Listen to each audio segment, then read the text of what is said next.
यदि अल्फा और बीटा द्विघात बहुपद एक्स स्क्वायर प्लस के एक्स प्लस 12 की शून्यक है तो अल्फा माइनस बीटा बराबर 1 दिया है तो के का मान ज्ञात करने की। ठीक है, आपका बहुपद क्या दिया पी एक्स बराबर एक्स स्क्वायर प्लस के एक्स प्लस 12। आपसे क्या पूछा है? आपको दिया है अल्फा माइनस बीटा बराबर 1 दिया है, आपसे पूछा है कि के बराबर क्या होगा। के क्या है आपका? तो एक्स का गुणांक है। ये क्या है आपका? तो एक्स का गुणांक है। आप इसे फैक्टराइज करके निकाले सो संभव तो है नहीं कि फैक्टराइज तो आप कर नहीं सकते हैं, तो प्रॉपर्टी से ही चलना होगा। ऐसे सवाल को हमें हमें प्रॉपर्टी से ही चलना होता है। तो हम मान लेते हैं कि इसके शून्य क्या क्या है, अल्फा और बीटा। मानेंगे क्या? बता रखा है ये कि अल्फा बीटा द्विघात बहुपद के शून्य क्या है। इसके दो शून्य कौन कौन है? अल्फा और बीटा। मानने की जरूरत नहीं है, अगर नहीं दिया रहता तो हमें मानना पड़ता। ऐसे सवाल होंगे जहाँ पे हमें मानना पड़ेगा। तो मान यहाँ पे दिया है कि अल्फा बीटा इसके दो शून्यक है, तो हम अल्फा प्लस बीटा तो निकाल ही सकते हैं। अल्फा प्लस बीटा बराबर क्या होता है? माइनस एक्स का गुणांक बटे एक्स स्क्वायर का गुणांक होता है। यानी यहाँ हो जाएगा माइनस के अपॉन 1 हो जाएगा, यानी फाइनली माइनस के होगा। ठीक, अगर हम अल्फा इंटू बीटा निकालते हैं तो ये होता है अचर पद बटे क्या चीज़? एक्स स्क्वायर का गुणांक होता है। ठीक ना, अचर पद आपका 12 है, गुणांक 1 है, यानी फाइनली 12 मिलेगा। लेकिन आपको के का जवाब चाहिए, के कहाँ पे है? अल्फा प्लस बीटा के साथ है ना, अल्फा प्लस बीटा के साथ के है। आपको अल्फा प्लस बीटा बराबर के दिया है और अल्फा माइनस बीटा बराबर 1 दिया है। तो देखिए कैसे फॉर्मूला से हम निकालते हैं इसे। यहाँ सॉल्व करने के कई तरीके हैं। अल्फा प्लस बीटा बराबर क्या है? माइनस के। अल्फा माइनस बीटा बराबर क्या दिया है हमें? 1 दिया है। आप इक्वेशन के थ्रू भी सॉल्व कर सकते हैं। बेटर है, देखिए हम कैसे सॉल्व करते हैं इसे। हम इसे फॉर्मूला पे सॉल्व करते हैं। कैसे सॉल्व करते हैं? फॉर्मूला पे। फॉर्मूला पे कैसे सॉल्व करते हैं? देखिए,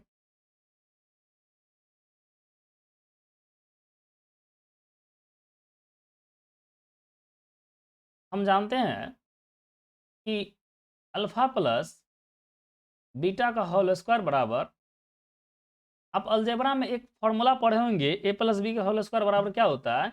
तो ए माइनस बी का होल स्क्वायर प्लस थोड़े बी होता है।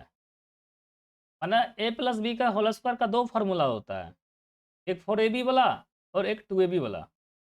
तो हम अल्फा बीटा की जगह, ए बी की जगह हम अल्फा बीटा का प्रयोग कर रहे हैं, तो क्या हो जाएगा? अल्फा माइनस बीटा का होल स्क्वायर, ठीक,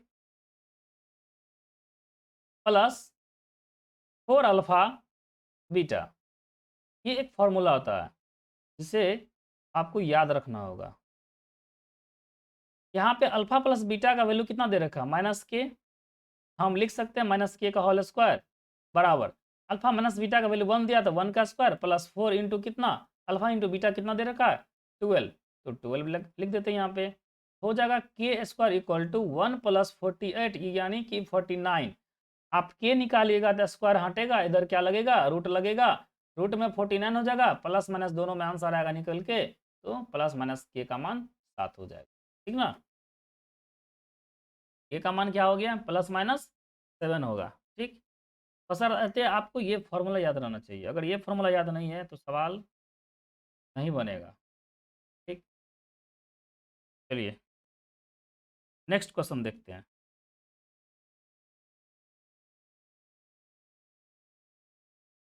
अगला क्वेश्चन है कि यदि द्विघात बहुपद एक्स स्क्वायर, हम लिख देते हैं, बहुपद क्या दिया है? X square minus 8x plus के शून्यकों के वर्गों का योग 40 है। हम बोले ना, अगर शून्य का हमें नहीं दिया रहेगा तो मानना पड़ेगा। पीछे का क्वेश्चन में शून्य बता रखा था अल्फा बीटा, यहाँ नहीं है तो हमें मानना पड़ेगा। हमें मान लेते हैं। माना कि शून्य क्या क्या है? अल्फा और बीटा है। क्या बोला है?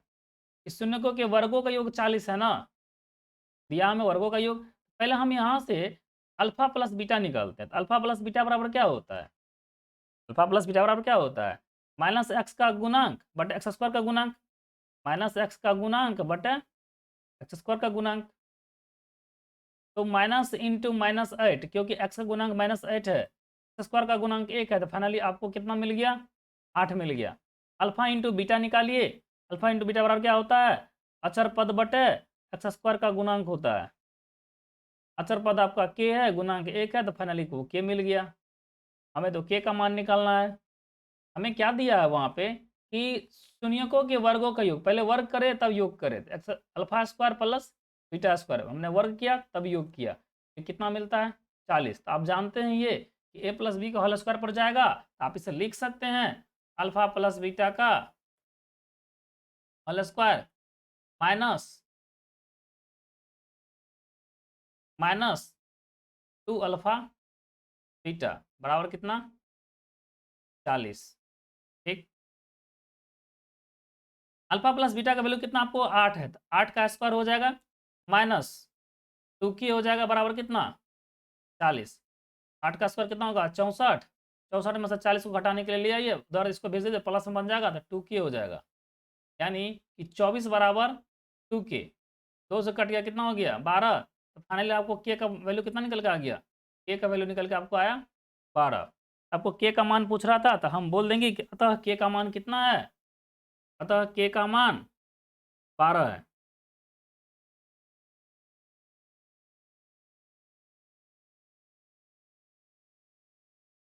के का मान 12 है, आपका आंसर मिल गया। अब चलते हैं नेक्स्ट क्वेश्चन में। क्या दिया है कि यदि बहुपद इतना का एक शून्य दूसरे शून्य का व्युत्क्रम है तो ए का मान ज्ञात करें। मैं शून्य पता नहीं है, मैं मानना होगा। देखिए, माना कि एक शून्यक अल्फा है, दूसरा शून्यक, क्या बोला दूसरा शून्य के बारे में? व्युत्क्रम है ना, व्युत्क्रम जानते क्या होगा? 1/अल्फा होगा। हम इसे अल्फा बीटा करके भी मान सकते हैं, या a/b करके, ए और बी करके भी मान सकते हैं। हमने लैंग्वेज में ही लिखा, एक शून्यक अल्फा है, दूसरा शून्यक 1/अल्फा है। ठीक, हम जानते हैं कि शून्यक का योग क्या होता है? शून्यक का योग होता है कि माइनस एक्स का गुणांक बटे एक्स स्क्वायर का गुणांक। तो शून्यक के योग में आप क्या लिखिएगा? अल्फा प्लस 1/अल्फा लिखिएगा, बराबर में माइनस एक्स का गुणांक क्या हो जाएगा? -13। एक्स स्क्वायर का गुणांक क्या हो जाएगा? ए स्क्वायर प्लस 9। हमें इसका तो उपयोग आने वाला है नहीं, क्योंकि हमें ए का मान पूछा और ए देखते हैं हम अचर पद के साथ है, तो अचर पद वाला का वर्क होगा, इसका तो कोई काम होगा नहीं। फिर भी हम देखते हैं, नहीं निकलेगा। हालांकि ए यहाँ पर भी है, इसका काम पड़ेगा तो ठीक है, नहीं पड़ेगा तो ये ऐसा ही रह जाएगा। ठीक, लेकिन हमें निकाल लेने में बेहतर होता है, अगर जरूरत पड़े तो हम इसका उपयोग कर सकते हैं, हमें निकाल लेना चाहिए।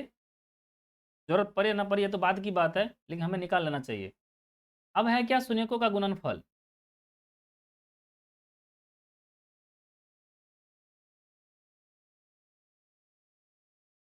गुणनफल अब क्या होता है? अचर पद बटे एक्स स्क्वायर का गुणांक, यानी अल्फा इंटू 1/अल्फा बराबर अचर पद कितना है? 6a है, बटे एक्स स्क्वायर का गुणांक कितना है? ए स्क्वायर प्लस 9 है ना। आप देखिए यहाँ पे ये अल्फा अल्फा कैंसिल हो गया, ये 1 बचा। 1 इक्वल टू 6a अपॉन कितना हो जाएगा? ए स्क्वायर प्लस 9। क्रॉस मल्टीप्लीकेशन होगा तो ए स्क्वायर प्लस 9 बराबर कितना हो जाएगा? 6a। 6a को इधर ले आइए, तो ए स्क्वायर प्लस, पहले 6a को लिख देते हैं, तो -6a प्लस 9 बराबर कितना हो जाएगा? 0। आप इसको फैक्टराइजेशन कीजिए, 9 को इस तरफ फैक्टराइज कीजिए कि जिसे प्लस करने पर क्या मिले? 6 मिले। तो 3 तिया 9, यानी कि ए स्क्वायर माइनस, इस माइनस साइन से गुना करना पड़ेगा, -3a प्लस कितना हो गया? 9 बराबर 0। आप देखिएगा इसमें कि इन दोनों में क्या कॉमन आएगा? ए कॉमन आएगा, ए कॉमन आ जाएगा तो a-3। अगला में क्या कॉमन आएगा? माइनस में 3 कॉमन आएगा, तो हो जाएगा a-3 बराबर कितना? 0। पुनः हमें a-3 कॉमन मिलने वाला है, तो हमें a-3 बराबर कितना? 0। a-3 बराबर 0, तो a बराबर कितना हो गया? 3। सेम इधर भी मिलेगा, a-3 बराबर है 0, तो a बराबर कितना निकल के आएगा? 3। हमें a का मान कितना निकल के आया? 3 निकल के आएगा। तो आपका आंसर यही हो जाएगा। ए का हमसे वैल्यू पूछा था, ए का वैल्यू निकल के 3 आ गया, ये आपका क्या हो गया, आंसर हो गया। ठीक, दोनों जगह सेम ही है। अब देखते हैं नेक्स्ट क्वेश्चन।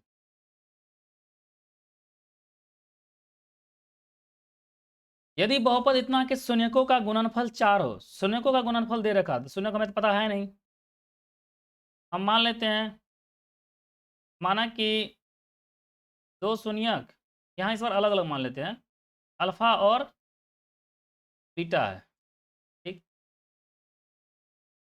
हम इस बहुपद के मदद से भी तो अल्फा बीटा का गुणनफल पता कर सकते हैं। ये दे रखा, क्वेश्चन में दे रखा है ना, हमें भी तो पता कर सकते हैं ना। तो क्या हो जाएगा गुणनफल, अल्फा प्लस बीटा भी निकालिए कहीं जरूरत पड़ जाए तो। अल्फा प्लस बीटा बराबर क्या हो जाएगा, माइनस एक्स का गुणांक बटा एक्स स्क्वायर का गुणांक, यानी माइनस इंटू माइनस 6 अपॉन क्या हो जाएगा, ए, यानी फाइनली हो गया 6 अपॉन ए। अल्फा इंटू बीटा बराबर क्या हो जाएगा, अचर पद बटा एक्स स्क्वायर का गुणांक। अचर पद कितना है, -6 है, गुणांक क्या है, एक्स स्क्वायर का ए है। लेकिन दिया है वो, क्या दिया है, दिया है कि अल्फा इंटू बीटा बराबर 4 है।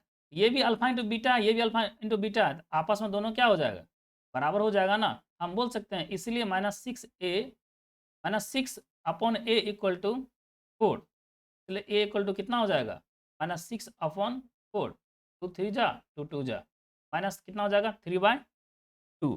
ये आपका क्या हो गया, ए का वैल्यू, ये आपका आंसर हो गया। ठीक,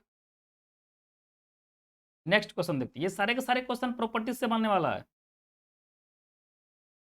क्या दिया है, यदि x प्लस से बहुपद इतना का एक गुणनखंड है तो a का मान, अरे एक गुणनखंड है तो पहले इसका गुणनखंड तो पता कर लेते, देखते हैं उसमें x टर्म वाला आता है क्या आता है, तो देख लेंगे वहाँ पे a का वैल्यू क्या आने वाला है। तो 2x² plus 2ax plus 5x plus 10 क्या है, बहुपद दे रखा है। यहाँ पे फैक्टराइज कीजिए, इन दोनों में क्या कर लीजिए, कॉमन ले लीजिए, अदर इन दोनों में कॉमन ले लीजिए, ठीक ना। तो यहाँ कॉमन क्या आने वाला है, 2 आएगा, x आएगा, तो अंदर में क्या बच जाएगा, एक एक्स, यहाँ पर 2 निकल गया, x निकल गया, तो सिंगल a बच जाएगा। प्लस में यहाँ क्या आ जाएगा, 5 कॉमन आएगा, तो x प्लस कितना हो जाएगा,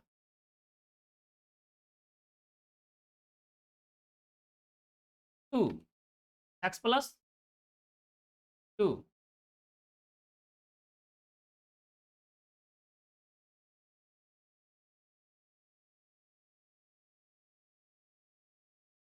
हमने कॉमन लिया, तो यहाँ पर क्या आया कॉमन में, x प्लस ए है, यहाँ पर x प्लस 2 है। हम अगेन कॉमन तो नहीं ले सकते हैं, लेकिन अगेन तो कॉमन आना चाहिए।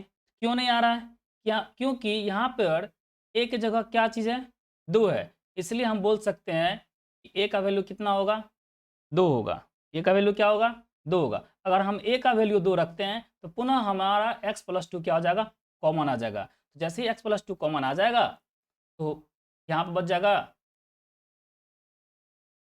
2x plus 5। यही कह रहा है कि x प्लस ए इसका एक गुणनखंड है, तो x प्लस ए इसका गुणनखंड कब होगा, जब एक जगह 2 आ जाएगा। इसलिए पूछ रहा है कि a का मान क्या होगा, तो हमें एक जगह 2 रखना, क्योंकि जब भी हम यहाँ पे कॉमन लेते हैं ना, तो ये टर्म और ये टर्म दोनों क्या आता है, सेम आता है। ये टर्म और ये टर्म दोनों सेम आना चाहिए, तभी कॉमन निकलेगा। यहाँ पे कॉमन नहीं आ रहा है, क्यों नहीं आ रहा है, क्योंकि यहाँ पे एक जगह 2 दे रखा है, इसलिए यहाँ पर भी एक जगह 2 ही होगा। ठीक, हमें a का वैल्यू पूछा है, इसलिए 2 होगा। बस ये ऑब्जेक्टिव टाइप का क्वेश्चन है और इसमें ज़्यादा कुछ नहीं है। तो आज हमने बहुत इंपॉर्टेंट क्वेश्चन सब देखा है, और जो बाकी क्वेश्चन सब है बहुपद के इंपॉर्टेंट क्वेश्चन सब हम नेक्स्ट वीडियो में पुनः देखेंगे इसे। आप मेरे चैनल को सब्सक्राइब कीजिएगा, लाइक कीजिएगा और शेयर कीजिएगा। Thank you.